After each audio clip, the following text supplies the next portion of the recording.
کہ ہمارا بھی ایک مقصد زندگی ہے، اور وہ مقصد زندگی ہے نیک اعمال کا کرنا۔ اگر ہم نیک اعمال کرتے رہیں گے، اللہ رب العزت کی نظر میں ہماری عزت رہے گی، اور اگر وہ پورا کرنا چھوڑ دیں گے تو اللہ تعالی کی نظر سے گر جائیں گے۔ اور جب کوئی چیز بے قیمت ہو جاتی ہے، پھر اس کے ساتھ جو مرضی ہوتا پھرے انسان کو پرواہ نہیں ہوتی۔ آپ دیکھیں، مکھی اور مچھر کی کوئی قیمت نہیں، اگر کہیں سپرے کر کے لاکھوں مچھر مار دیے جائیں تو کبھی اخبار میں خبر ہی نہیں آتی کہ جی فلاں جگہ پر 10 لاکھ مچھر مر گئے۔ روڈ ایکسیڈنٹ میں 2 بندے مر جائیں تو اخبار میں بڑی خبر لگی ہوتی ہے، کیوں؟ ان کی قیمت ہے۔ اور لاکھوں مچھر مر جائیں تو پرواہ ہی نہیں۔ جب انسان بھی مقصد زندگی کو پورا کرنا چھوڑ دیتا ہے، یہ اللہ کی نظر میں مکھی اور مچھر کے برابر ہو جاتا ہے۔ پھر اس کو لوگ ذلیل کریں تو اللہ کو پرواہ نہیں، پھر اس کو تکلیف پہنچائیں پرواہ نہیں۔ اب جس عورت نے نہ نماز پڑھی نہ تلاوت کی، اپنے رب کو بھلا دیا، وہ ہر وقت بے پردگی کے کاموں میں لگی ہے، فیشن میں لگی ہے، گناہوں میں لگی ہے، غیر محرم مردوں میں پھنسی ہوئی ہے، تو وہ تو مقصد زندگی کو بھول گئی۔ اب وہ دنیا میں جتنا مرضی ذلیل و خوار ہوتی پھرے، اللہ کو پرواہ نہیں ہوتی۔ اس لیے کتنی عورتیں ایسی ہیں جو یہی شکوے کرتی ہیں، خامن نے تنگ کر رکھا ہے، ساس نے تنگ کر رکھا ہے، فلاں نے تنگ کر رکھا ہے۔ بھائی جب ہم مقصد زندگی کو پورا نہیں کریں گے تو اللہ تعالی کی نظر میں بے قیمت بن جائیں گے۔ اب سوچنے کی بات تو یہ ہے کہ ہم کتنا مقصد کو پورا کر رہے ہیں اور ہماری کیا قیمت ہے اللہ تعالی کی نظر میں۔ تو مقصد زندگی کھانا پینا نہیں، کھانا پینا تو ضرورت ہے۔ اور یہ ذہن میں رکھیں کہ جب ضرورت مقصد سے ٹکرائے تو ضرورت کو چھوڑتے ہیں، مقصد کو نہیں چھوڑا کرتے۔ اس کی مثال آپ یوں لیں کہ ایک آدمی کا بزنس ہے اور رمضان شریف میں اس کا بزنس ذرا تیز ہو جاتا ہے، کسٹمر زیادہ آتے ہیں، تو ہم نے دیکھا کہ ایسا بندہ دوپہر کا کھانا چھوڑ دیتا ہے، اسی طرح شام کو کھانا واپس آ جاتا ہے۔ تو بیوی پوچھتی ہے کہ آپ نے دوپہر کو کھانا کیوں نہیں کھایا؟ کہے گا اتنے کسٹمر تھے مجھے فرصت ہی نہیں ملی۔ ہم نے دیکھا کہ جن لوگوں کے ایسے سیزنل کام ہوتے ہیں، سارا دن وہ اپنے کسٹمر کو سامان بیچتے ہیں، اور جب رات آتی ہے تو سوتے نہیں ہیں، اس وقت وہ سامان منگواتے ہیں اور رات کو سامان کی سیٹنگ کر رہے ہوتے ہیں۔ نہ دن میں سو رہے ہیں نہ رات میں سو رہے ہیں۔ پوچھو بھائی سوتے کیوں نہیں؟ کہ جی ایک رمضان کا ہی تو مہینہ ہے، کوئی بات نہیں، اس کے بعد نیندیں پوری کر لیں گے۔ تو دیکھیے، جہاں ضرورت اور مقصد آپس میں ٹکرانے لگے تو انسان نے ضرورت کو چھوڑ دیا، مقصد کو نہیں چھوڑا۔ کسی بندے کا سیزن اگر تیز ہو بزنس میں، اس کو کوئی دوست بلائے، جی میرے بیٹے کی شادی میں آؤ، صاف جواب۔ ہم نے گھر میں اپنے بچوں کو دیکھا ہے، جب امتحان کا وقت ہوتا ہے تو ادھر ادھر کے سارے یہ اپنے مسئلے سمیٹ دیتے ہیں اور پڑھنے میں لگے رہتے ہیں۔ نیند بھی کم ہو جاتی ہے، گپیں بھی نہیں مارتے، آرام سے بیٹھے پڑھ رہے ہوتے ہیں۔ ان کو پتہ ہے کہ اب میں نے امتحان لکھنا ہے اور اس میں اچھے نمبر لینے ہیں۔ تو اس دنیا میں آنے کا ہمارا ایک مقصد ہے، اور وہ مقصد ہے نیک اعمال کر کے اللہ کا فرما بردار بندہ بن جانا۔ آپ نے گھر کے اندر ایک نوکر کو رکھا تو مقصد ہوتا ہے کہ وہ کام کرے. اب اگر وہ کام ہی نہیں کرتا، نہ وقت پہ آتا ہے اور وقت سے پہلے چلا بھی جاتا ہے اور بغیر بتائے چھٹیاں کر لیتا ہے، اور کام بتاؤ تو کام ہوا نہیں ہوتا، تو آپ کبھی اس کو تنخواہ نہیں دیں گی اور کہیں نہیں رکھیں گی.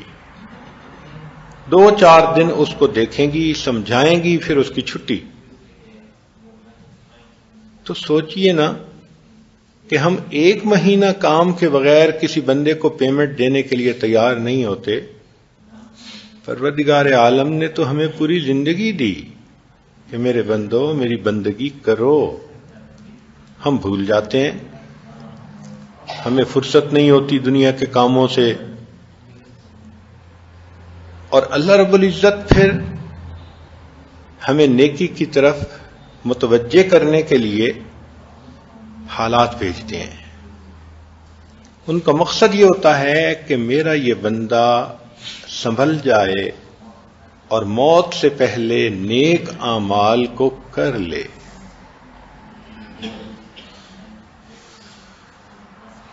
ایک اور انداز سے یہ بات سمجھیے کہ دنیا کے ہر ملک کی ایک کرنسی ہوتی ہے.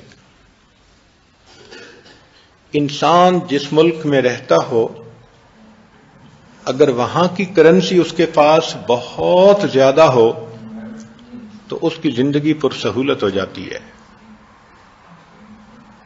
مال پیسہ خوب ہے تو وہ اچھا مکان خرید لے گا، نئی گاڑی بک کروا لے گا، اچھے کپڑے پہنے گا، بیوی جیولری اچھی پہنے گی، اچھے کھانے پکیں گے، جو بھی اس کی ضرورت ہے آسانی سے پوری ہو جائے گی. یہ سب کس لیے کہ اس کے پاس مال زیادہ ہے. اس لیے آج کے اس مادہ پرست دور میں جو عورت زیادہ حسن والی ہو اس کو خوش قسمت سمجھتے ہیں، جو مرد زیادہ مال والا ہو وہ خوش قسمت سمجھا جاتا ہے. حالانکہ خوش قسمت تو وہ ہوتا ہے جو اللہ کا برگزیدہ اور فرما بردار بندہ ہوتا ہے. مگر عورتیں سمجھتی ہیں کہ جو لڑکی بہت خوبصورت ہے اس کے بڑے اچھے رشتے آئیں گے، اس کو اچھا گھر ملے گا، محبت کرنے والا خامن ملے گا، اس کی مرادیں پوری ہوں گی. یہ دھوکہ ہے. خوش قسمتی یہ کہ انسان اپنے مالک کو پسند آ جائے اور اس کی نظر میں انسان کی قدر و قیمت ہو جائے. اس لیے رب کریم نے ارشاد فرمایا من عاد لی ولیا فقد آذنتہ بالحرب، جو میرے ولی سے دشمنی کرے گا میرا اس کے ساتھ اعلان جنگ ہے. دیکھیں نا جس کی قدر و قیمت ہے، اب ذرا اس کے ساتھ کوئی ٹکر تو لے، اللہ تعالیٰ فرماتے ہیں میرا اعلان جنگ ہے اس کے ساتھ. تو ہم نیک اعمال کے ذریعے اللہ کی نظر میں اپنی قیمت بنائیں. تو اگر کسی ملک میں رہتے ہوئے کسی کے پاس کرنسی زیادہ ہے تو اس ملک میں زندگی پرسہولت ہے. ہر ملک کی کرنسی الگ الگ ہوتی ہے. یہاں کی کرنسی اور ہے، سعودی عرب کی اور ہے، انڈیا میں اور ہے، پاکستان میں اور ہے، امریکہ میں اور ہے. ہر ملک کی اپنی اپنی کرنسی ہے. لیکن جس ملک میں ہیں وہاں کی اگر کرنسی ہوگی تو زندگی آسان گزرے گی. ایک مرتبہ ہمیں اس کا عجیب تجربہ ہوا. عمرے کے سفر پر گئے، بچے ساتھ تھے. جب سعودی عرب ایئرپورٹ پر پہنچے تو چھوٹے بچے نے کسی چیز کا مطالبہ کیا، اس کے لیے کوئی چیز لینی پڑ گئی. اب ڈالر تو ہمارے پاس تھے، لیکن جس دکاندار کے پاس جاتے وہ کہتا مجھے ریال دو، اور جو ریال تبدیل کرنے والی جگہ تھی یا آفس تھا وہ بند ہو چکا تھا. ہم نے لوگوں سے پوچھا، انہوں نے کہا جی نماز کے لیے بند ہوا ہے، آپ کو آدھا گھنٹہ انتظار کرنا پڑے گا، وہ کھلے گا تو پھر آپ کرنسی کو تبدیل کروا لیجئے گا۔ اب بچہ رو رہا ہے، ڈالر ہاتھ میں ہیں، $100، ہم چاہتے ہیں کہ اس کو کھلا کروائیں مگر کھلا ہو نہیں سکتا، اور چیزیں بھی پڑی ہوئی ہیں اور دکاندار بھی موجود ہیں، مگر ہر دکاندار کہتا ہے جی مجھے ریال چاہیے۔ تو اس دن ہمیں یہ تجربہ ہوا کہ واقعی جس ملک میں ہو اس کی کرنسی کا ہونا ضروری ہے، اگر نہ ہوگی تو کوئی چیز نہیں ملتی۔ تو جب مختلف ملکوں کی اپنی اپنی کرنسیاں ہیں اور جس ملک کی کرنسی انسان کے پاس ہو وہاں زندگی پرسہولت، اور اگر وہ نہ ہو تو انسان کو مصیبتیں اور مشکلیں، تو یہ بات ذہن نشین کر لیجئے کہ آخرت کی زندگی کی کرنسی نیکیاں ہیں۔ چنانچہ جو انسان خوب نیکیاں کما کر آخرت میں جائے گا وہ آخرت کا ملینر اور بلینر ہوگا۔ اس کے لیے قبر میں بھی جنت کا باغ، اس کے لیے قیامت کے دن بھی عرش کا سایہ، پل صراط بھی تیزی کے ساتھ پار، اور جنت کے بھی سارے دروازے کھولیں گے، جس دروازے سے چاہے وہ اندر داخل ہو جائے۔ تو دیکھیے یہ کیسا خوش نصیب انسان ہے۔ لوگوں کے لیے قیامت کا دن ہزاروں سال لمبا، اور اس نیک بندے کے لیے فجر کی سنتوں کے برابر۔ اور عائشہ صدیقہ رضی اللہ تعالی عنہا فرمایا کرتی تھیں کہ نبی علیہ الصلوۃ والسلام کی سب سے مختصر نماز فجر کی سنتیں ہوتی تھیں، بہت ہلکی پڑھتے تھے۔ تو فجر کی 2 سنتوں کے بقدر قیامت کا دن ہوگا، اس لیے کہ ان کے پاس کرنسی ہے، اور یہ جنت میں جائیں گے تو پھر ان کو اونچے سے اونچے درجات بھی ملیں گے۔ کہا جائے گا تو حافظ قرآن ہے، اقرا ورتل کما کنت ترتل فی الدنیا، ایک ایک آیت کو پڑھتا جا اور جنت کا ایک ایک درجہ چڑھتا جا۔ یہ کیسا خوش نصیب انسان ہوگا کہ قرآن مجید کی ایک ایک آیت کو یاد کرنے پر اس کو ایک ایک درجہ اونچا نصیب ہوگا، اور نبی علیہ الصلوۃ والسلام کے نیبرہڈ میں اس کو جگہ مل جائے گی۔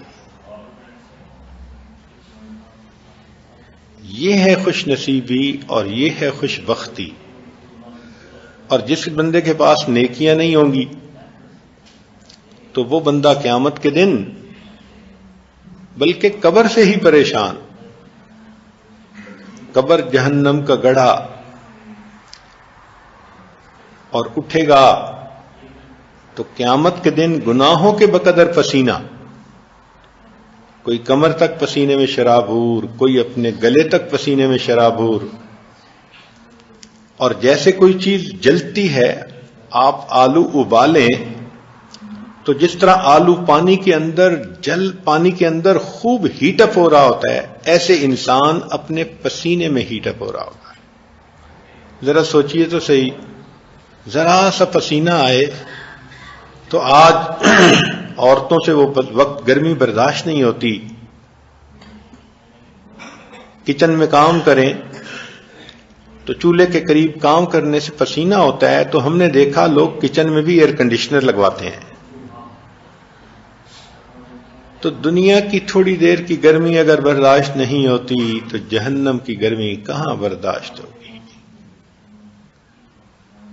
آج کسی کے گھر میں پیسے نہ ہوں، وہ عورت اتنی پریشان ہوتی ہے، مجھے بچوں کے لیے چیز لینی تھی، مجھے خامد خرچہ نہیں دیتا، میں بھیک مانگتی ہوں، دھکے کھاتی ہوں۔ بھائی اگر دنیا میں پیسے نہیں اور اتنا ذلیل ہونا پڑتا ہے تو اگر آخرت میں نیکیاں نہیں ہوں گی تو پھر کتنا ذلیل ہونا پڑے گا۔ ایک نیکی انسان مانگنے کی کوشش کرے گا اور کوئی نہیں دے گا. یوم یفر المرء من اخیہ و امہ و ابیہ و صاحبتہ و بنیہ. ایک بندے کے پاس ایک نیکی کم ہوگی، وہ بھائی سے مانگے گا، بیوی سے مانگے گا، ماں سے مانگے گا. ماں اس کو ایک نیکی نہیں دے گی. اللہ رب العزت کا قرآن گواہی دے رہا ہے. وہ کہے گا ماں میں آپ کا بیٹا ہوں، اتنی محبت کے آپ دعوے کرتی تھیں اور دھوپ میں مجھے کھڑا ہوتا دیکھ نہیں سکتی تھیں.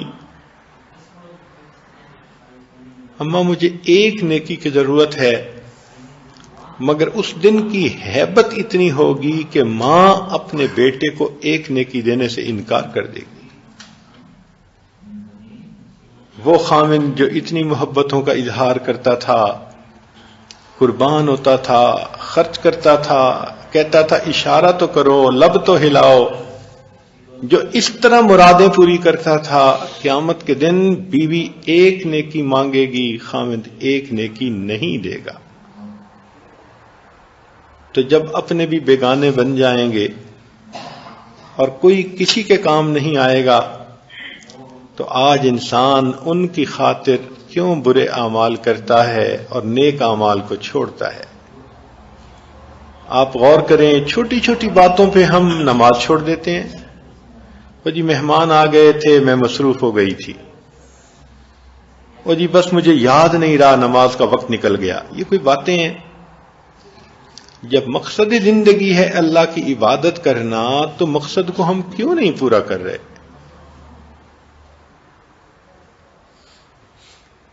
ہے تو عورتوں والی بات، لیکن اگر کوئی عورت شادی ہونے کے بعد خاوند کی خدمت نہیں کرتی، بیمار ہے جس وجہ سے خاوند کی ضرورت کو پورا نہیں کر سکتی، تو وہ خاوند کب تک اسے رکھے گا؟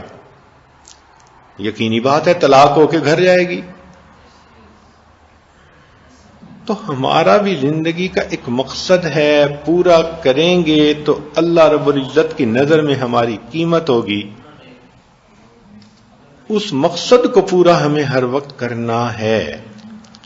آپ سوچیں کتنی عورتیں ہیں جو صبح اٹھتی ہیں اور ان کے ذہن میں یہ خیال ہوتا ہے کہ آج میں نے اپنے رب کو راضی کرنا ہے، آج کا دن مجھے ملا ہے کہ میں اپنے مالک کی فرما بردار بندی بن کے وقت گزاروں. میں نماز بھی پڑھوں گی، تلاوت بھی کروں گی، تسبیحات بھی کروں گی، میری نظر بھی غلط نہیں دیکھے گی، میری زبان سے جھوٹ نہیں نکلے گا، میں بے پردگی بھی نہیں ہونے دوں گی، میں کوئی گناہ کا کام نہیں کروں گی. میں شام کے وقت ایسا دن گزار چکی ہوں گی کہ میرا مولا مجھ سے راضی ہو جائے. یہ تمنائیں آج دلوں سے نکلتی چلی جا رہی ہیں. بس ایک روٹین کی زندگی ہے. عورت سمجھتی ہے مجھے صبح اٹھنا ہے تو ناشتہ بنوانا ہے، خامند کو بھیجنا ہے، بچوں کو بھیجنا ہے. بھائی یہ ضروریات زندگی ہیں. پھر مجھے اپنے کپڑے جو ہے دھلوانے ہیں، پریس کروانے ہیں، اور پھر اس کے بعد مجھے فلاں کام کرنا ہے، فلاں کام، اور اس طرح دن گزر جاتا ہے. At the end of the day اگر بیٹھ کر سوچیں تو سارا دن دنیا کے کاموں میں گزر گیا. تو انسان نے اپنی آخرت کے لیے کیا کیا؟ آج کسی عورت کو کہیں کہ تمہارا گھر ہمیں لے کے دیتے ہیں ایک ایسی جگہ جہاں ویرانہ ہے، بجلی بھی نہیں، رات کو اندھیرا ہوتا ہے، اور رات کو وہاں پر چور ڈاکو بہت شور کرتے ہیں اور ڈاکہ بھی مارتے ہیں، گھر میں بھی گھس آتے ہیں، اور کوئی نیبر نہیں، کچھ نہیں، اکیلے ہیں، ضروریات زندگی بھی نہیں. تو عورت کہے گی کہ میں مر جاؤں گی، میں اس جگہ گھر نہیں لوں گی. تو اگر اس عورت کو بتایا جائے کہ آخرت میں تمہاری بے عملیوں کی وجہ سے تمہارا گھر جہنم میں بنے گا، جہاں روشنی نہیں ہوگی، جہاں پر فرشتے لمبے لمبے دانت ہوں گے اور ناخن ہوں گے، کالا رنگ ہوگا، اور وہ آئیں گے اور تمہیں دیکھیں گے، گردن سے پکڑیں گے، اور چھڑانے والا بھی پاس کوئی نہیں ہوگا. تو عورت کو کیوں سمجھ نہیں آتی کہ وہاں پر میں کیسے زندگی گزار سکوں گی؟ اب تو گھبرا کے یہ کہتے ہیں کہ مر جائیں گے، مر کے بھی چین نہ پایا تو کدھر جائیں گے.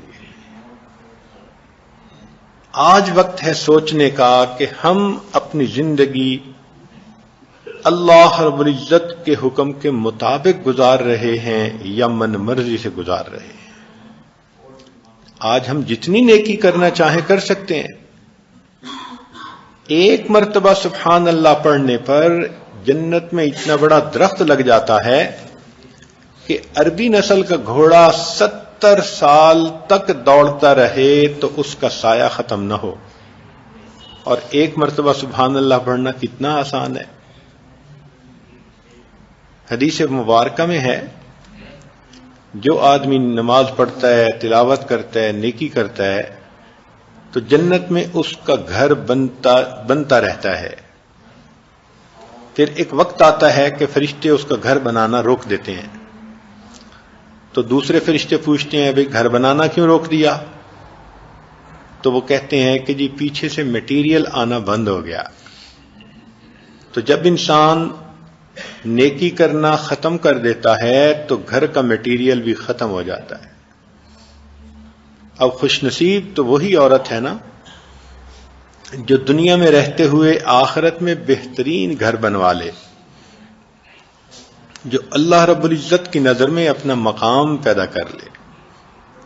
ہم اگر سوچیں تو ہماری زندگی کا ایک ایک لمحہ قیمتی ہے، ایک ایک منٹ قیمتی ہے. اس لیے مشائخ نے فرمایا الوقت من ذهب و فضہ، کہ یہ وقت سونا اور چاندی ہے. الوقت هو الحیات، وقت کا نام ہی زندگی ہے. اور ہم اپنی زندگی کا وقت کتنا بیکار چیزوں میں ضائع کرتے رہتے ہیں، بیکار باتوں میں وقت ضائع کر دیتے ہیں.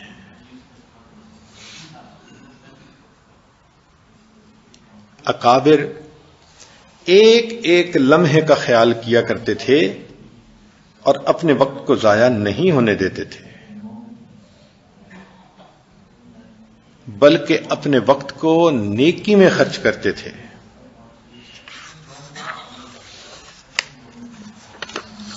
نبی علیہ الصلوۃ والسلام نے ارشاد فرمایا 2 نعمتیں ہیں جن میں انسان اکثر دھوکہ کھا لیتے ہیں، الصحہ والفراغ، صحت اور فرصت. صحت ہوتی ہے تو اس کی بھی قدر نہیں کرتے،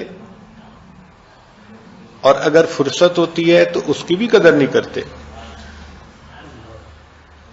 صحت ہوتی ہے تو پھر نیک اعمال میں آگے نہیں بڑھتے. ہم نے ایک آدمی کو دیکھا کہ مسجد میں بیٹھا رو رہا ہے. پوچھا کیا ہوا؟ کہنے لگا کہ جب جوانی تھی تو مسجد کا دھیان نہیں تھا، اب ریٹائرمنٹ کے بعد مسجد میں آنا شروع ہوا تو آنکھوں پہ موتیا بند آ گیا، جس وجہ سے اب بینائی چلی گئی. میں چاہوں بھی صحیح میں قرآن نہیں پڑھ سکتا. رو اس لیے رہا ہوں کہ کاش میں نے کچھ چھوٹی چھوٹی صورتیں یاد کی ہوتی تو آج ویسے زبانی ہی بیٹھ کے اللہ کا قرآن پڑھ لیتا. اب میں دیکھ کے پڑھ نہیں سکتا، اللہ نے نعمت چھین لی. تو انسان نعمت کی موجودگی میں نعمت کی قدر کرے اور جتنا زیادہ سے زیادہ نیکیاں کر سکتا ہے اتنا نیکی کر لے. دوڑ دوڑ کے نیکی کرے، بھاگ بھاگ کے نیکی کرے. نیکی کر کر کے تھکے اور تھک تھک کے پھر نیکی کرے. اس لیے ایسا بندہ جو تھکاوٹ کے باوجود بھی نیک کام کر رہا ہو اللہ کو بڑا پسندیدہ۔ حدیث مبارکہ میں ہے کہ ایک نوجوان قافلے کے ساتھ جا رہا تھا اور سب تھکے ہوئے تھے، اور وہ رات کے آخری پہر میں کسی منزل پر پہنچے تو سارے قافلے والے سو گئے۔ اس نے وضو کیا اور یہ تہجد پڑھنے کے لیے کھڑا ہو گیا۔ تو حدیث پاک میں ہے کہ اللہ رب العزت دوسرے فرشتوں کو دکھاتے ہیں اور اس نوجوان پہ خوش ہوتے ہیں کہ دیکھو یہ بھی تو تھکا ہوا تھا مگر میری محبت نے اس کو مصلی پر کھڑا کر دیا۔ تو اللہ تعالیٰ خوش ہوتے ہیں کہ انسان تھکاوٹ کے باوجود نیک عمل کر رہا ہو اور شوق ہو نیک عمل کرنے کا۔ یہ اللہ تعالیٰ کی نعمت ہوتی ہے کہ کسی بندے کو نیکی کا شوق ہو۔ میں اتنا قرآن مجید پڑھ لوں، میں اتنی تسبیحات پڑھ لوں، میں اس سنت پہ بھی عمل کر لوں، میں اس سنت پہ بھی عمل کر لوں، ہر وقت کی یہ سوچ ہو اور انسان اپنے وقت کو کارآمد بنانے کے اندر لگا رہے۔